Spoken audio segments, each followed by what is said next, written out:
by a man called K.S. Lal, who was a historian, and he studied the chronicles of Delhi Sultanate and the Mughal period.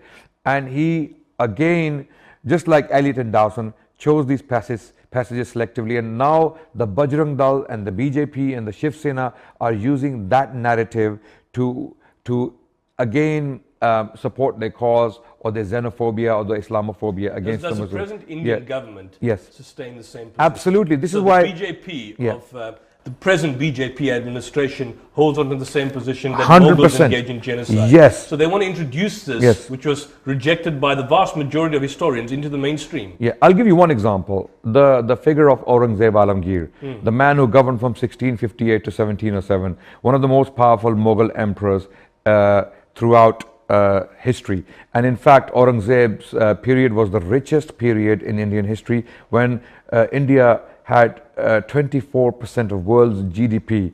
During the height of Muslim rule. Yes, this was the height of Muslim rule. And Aurangzeb was a religious figure. He was a very good Muslim.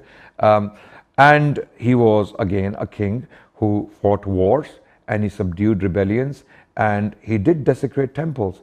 Why were the temples desecrated? That's the question. Why were temples desecrated, if Right. at all? They were desecrated in all cases when it comes to Mughals for political reasons, not for religious reasons. I'll give you why. I'll give you the reason why.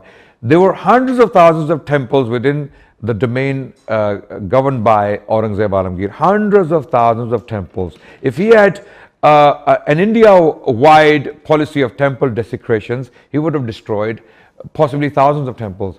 The evidence we find is only few dozen temples destroyed by Aurangzeb Alamgir's orders, because those particular groups were rebelling against the king. Now Rajputs, who were also Hindus, were allied with Aurangzeb Alamgir. They were allies, and they were Hindus. Their temples were not touched. So you say that the destruction of temples, then, the kind of summation, the quick summation, is that it was done by Hindu kings, yes, as well as Mughal kings, yes, as a kind of a political, as a weapon of war, as a weapon of war, as a weapon of war, but not religiously justified. No, that's the temples were desecrated for political reasons, to decrease the morale or to break the morale of the forces that were fighting. For example, Hindu kings were doing this to other Hindu states. When they would invade another Hindu state, they would go straight to the temple, break the deity, the idol, and destroy the temple. That would simply finish the war, because the forces, the enemy forces, would lose their morale. Sure. Okay, this point is highlighted in the works of Richard Eaton. Richard Eaton is an authority on temple desecrations, and his work is easily available online. If you Google his name, Richard Eaton, temple desecrations, you will get his articles. And he presents it, Richard Eaton. And I think I want to drive this point down, because Spencer, in his book, well-known Islamophobe, cites K.S. Lal, right, the historian, who utilizes a lot of this information that is drawn directly from a British colonial, writing the British colonial period, and then, of course, going back to some of the Muslim biographers.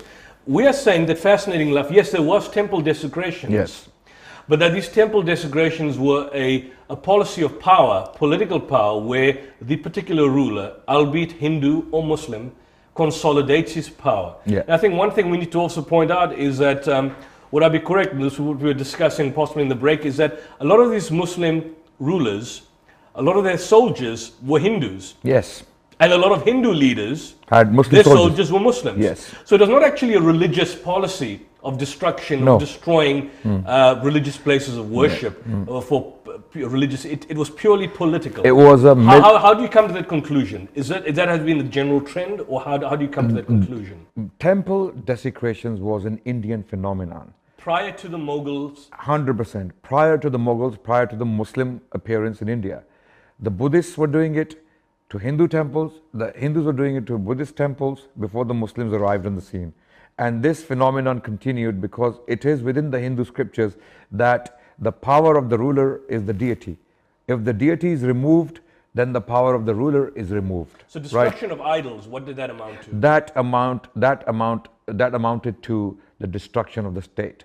So it was a bad omen. It was a bad omen. Was the idol symbolic of power? Exactly. Just like when you watch this movie Troy, when Achilles lands near Troy, right? He goes straight to the temple, and the first thing he does is he decapitates the statue of Apollo to destroy the morale of the army of Troy. So this is very, very clear in India. In India, this is exactly what's happening. This is exactly... How long was desecration of temples going on? For over 1,000 years. For over 1,000 years, yes. Throughout history, throughout known history of India. In the Vedic period? Yes, absolutely. There are traces of ancient temples destroyed. Who is destroying them before Muslims? So it is not a Muslim phenomenon. It was a strategy of war. It was a military strategy to basically finish the conflict as soon as possible without much casualties. So in war, back in the day, during the Middle Ages, when armies would fight, both armies would be aiming at the king. They would be aiming to kill the leader, the general of the army, or the king himself. Once the king falls from the horse or from his elephant, the war is over. It's over. Likewise, they would aim for the temple. If the deity has been broken and the temple has been desecrated, the war is over. Hence, for that reason, emperors like Aurangzeb Alamgir used this very tactic, which is an Indian tactic, to subdue the enemy as soon as possible. So there were certain... the Babri Masjid, was that... Give us a bit of the history on that. The Babri Masjid, it is claimed by the Hindutva movement in India that there was a temple.